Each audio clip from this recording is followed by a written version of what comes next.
Hello everyone, स्वागत है आप लोगों का। दोस्तों, अगर वीडियो पसंद आते हैं तो चैनल को सब्सक्राइब करिए।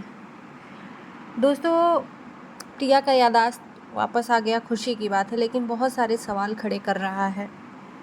एक नॉर्मल इंसान का याददाश्त चले जाना ये भी बहुत बड़ी बात है, लेकिन कहते हैं ना कि अगर यकीन नहीं करते, हम लोग का काम है रिएक्शन वीडियो बनाना, अगर उस पर यकीन नहीं करते तो लोग आके हम ही लोगों को सुनाते। हमने सोचा कि बच्ची है, वो एक्टिंग नहीं कर रही होगी, लेकिन बहुत सारे सवाल मेरे मन में खड़े हो रहे हैं, पता नहीं और लोगों के मन में है कि नहीं, कि याददाश्त एक तो नॉर्मल जाता नहीं है, या तो चोट लगता है या तो कुछ नस वगैरह दबती है। तो मैंने सोचा कि प्रिया का जो गर्दन दुख रहा था उसकी वजह से कहीं इधर उधर नस हो गई होगी, याददाश्त चला गया होगा। फिर दूसरे दिन ये हुआ कि याददाश्त वापस आ रही है लेकिन बोल नहीं पा रही, आवाज़ अचानक चली गई। फिर उसके बाद से रह के याददाश्त आना जाना लगा रहा। लोग मिलने गए, गांव वालों ने भीड़ लगा दिया, बहुत चीज़ें थी, यकीन कर पाना मुश्किल नहीं है। एक चीज़ मैं, मेरे मन में जो बातें हैं वो आप लोगों के बीच में क्लियर शेयर करूँगी। अब उसके लिए किसी को अगर बुरा भी लगे तो पहले ही सॉरी बोल देती हूँ। याददाश्त के लिए मैंने बोला था कि आप डॉक्टर को दिखाओ, डॉक्टर को दिखाया तो डॉक्टर बोले कि कुछ नहीं है, जो कि हम लोगों ने वो चीज़ें देखी नहीं तो विश्वास कैसे कर सकते हैं कि डॉक्टर उसी चीज़ का इलाज करा है। डॉक्टर ने प्रेगनेंसी का अल्ट्रासाउंड किया, ब्लड वगैरह चेक हुआ, तो पहली बात कि नस और दिमाग से ब्लड का कोई कनेक्शन नहीं है।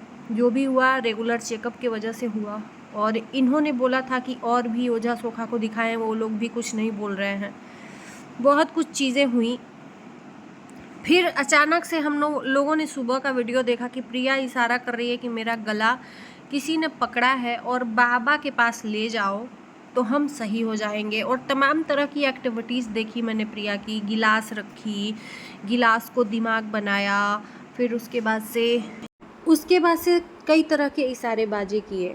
अब प्रिया का कहना था कि मुझे डायरेक्ट बाबा के पास ले जाओ, मैं वहाँ ठीक होंगी। ये इतना मतलब भरोसा एक लड़की कर रही है कि मुझे बाबा के यहाँ ही ठीक होना है। एक बार भी डॉक्टर का या कुछ भी बनारस ये लोग गए भी थे।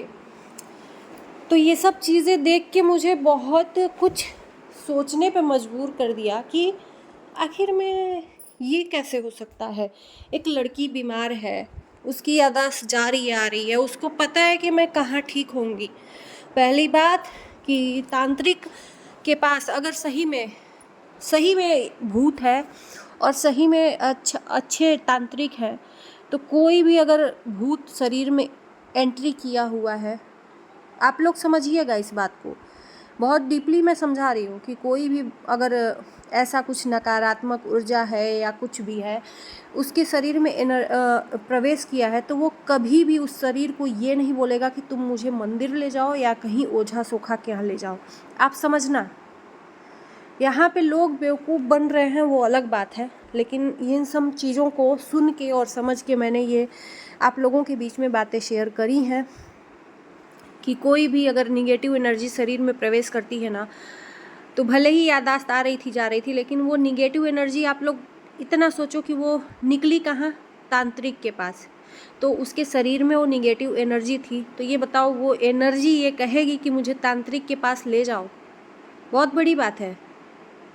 कभी भी जो भी अगर शरीर में भूत वगैरह रहता है, मैंने तो ऐसी देखी नहीं है, तो क्या भूत कहेगा कि मुझे जहाँ खतरा है वहाँ ले जाओ? भूत तो कभी नहीं चाहेंगे। अक्सर हमने बालाजी मेहंदीपुर के बालाजी देखा है कि वो मंदिर में जाने से शख्स घबराते हैं, मंदिर में जाते ही नहीं है। तो ये सब क्या है? कभी भूत कहेगा, कभी नकारात्मक ऊर्जा कहेगी कि मुझे वहाँ ले चलो, मैं ठीक हो जाऊँगी। हद है यार, कुछ भी मतलब कुछ भी दिखाया जा रहा है। अब तो मुझे सही में लग रहा है, लोग मुझे ही बोल रहे थे कि आप, बहुत सारे लोग देखो पढ़े लिखे हैं ना, पढ़े लिखे को बहुत सारे लोग पढ़ा भी देते हैं, तो कभी ना कहीं यकीन करने पे मैं मजबूर हो गई कि वो बच्ची है। लेकिन मुझे अब लग रहा है कि ये नाटक का हिस्सा था। मुझे भले ही गाली दो, कोई दिक्कत नहीं है, लेकिन मुझे अब ये लग रहा था ये नाटक का हिस्सा था। व्यूज़ अच्छा आया है अमरनाथ के चैनल पे, बहुत सारे लोग बोले कि तुम भी तो व्यूज़ बना रही हो। भैया मेरा व्यूज़ देख लो, तुम लोग तो बस यही देखते हो, मेरा देखते हो। अंधविश्वास में तुम लोगों को इतना विश्वास है कि मैं अगर थोड़ा वीडियो बना ली तो इतना उमझ गए। कितना मेरा व्यूज़ आता है कुछ बताओगे? जाके देख लो मेरे में कितना व्यूज आता है। और मुझे भी ऐसी नौटंकी करनी रहे ना तो मेरे भी अच्छे खासे व्यूज आएंगे, लेकिन मुझे नहीं ये सब करना है। बस जो ऐसे करते हैं उन लोगों को आईना दिखाना है। तो अच्छा खासा मिलियन में भी व्यूज आया है, जाके देख लो 1-2 वीडियोस पे। तो इन सब चीज़ों से कहीं ना कहीं अमरनाथ को फ़ायदा हुआ है। और ये सब एक गेम प्लान था, एक चैप्टर था, और जो चैप्टर खुद मरीज बताता है कि मुझे वहाँ ले जाओ, खुद भूत बताता है कि मुझे वहाँ ले जाओ, तुम्हारे शरीर से मैं तभी निकलूँगा उस तांत्रिक के पास। जबकि ऐसा कुछ होता ही नहीं है। कोई भी भूत न तांत्रिक के पास जाने को तैयार होते हैं ना ही। ऐसी तो मूवियाँ हम लोगों ने बहुत सारी देखी हैं कि तांत्रिक को उठा के फेंक देते हैं, ऐसे कुछ एनर्जी है तो यहाँ पर तो खुद बता के वहाँ पे जाया जा रहा है। और इस चीज़ से एक चीज़ और मैं बता दूँ कि यहीं इसी तांत्रिक के यहाँ मालती चौहान भी गई थी। आप लोगों को नहीं याद होगा, मैंने तो उसका वीडियो देखा है। जब इनकी शादी हुई थी प्रिया और अमरनाथ की, उस टाइम पे मालती और विष्णुराज गए थे इसी तांत्रिक के यहाँ। आप लोग पीछे की जाके वीडियो देख लीजिएगा विष्णुराज की। इसी तांत्रिक के यहाँ मालती का भी भूत निकला था और फिर इन्हीं तांत्रिक का प्रचार किए थे कि अगर कुछ ऐसा है तो इनके पास आए। पूरा नाम पता सब दिया गया था। और इस बार भी वही कुछ हुआ कि अचानक से प्रिया ठीक भी हो गई, बोलने भी लगी और फिर एड्रेस भी दिया गया। तो ये अंधविश्वास को फैलाने वाली बात है, अंधविश्वास फैलाया जा रहा है और कुछ नहीं है। फिर डॉक्टर अपनी डिग्री रख के और भाई बैठ जाएं, अब तांत्रिक लोग बैठ के और मरीजों को ठीक करेंगे।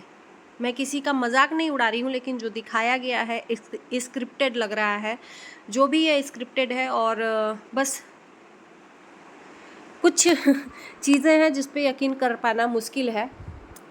आप लोग ज़रूर जाके देखना, मालती चौहान को यही तांत्रिक का ने भूत भगाया था और उसके बाद से अब प्रिया का भूत भगा रहे हैं। तो ये ये साजिश का हिस्सा था और मैं इस पे खुद शर्मिंदा हूँ कि मैंने इन लोगों पे विश्वास किया, क्योंकि प्रिया का बात था। बहुत मुझे नहीं लगा कि प्रिया भी ऐसी एक्टिंग कर सकती है, लेकिन अब मानने पे मजबूर हूँ कि प्रिया भी एक्टिंग कर रही थी। और इतनी जल्दी किसी का याददाश्त आना और जाना नहीं होता है।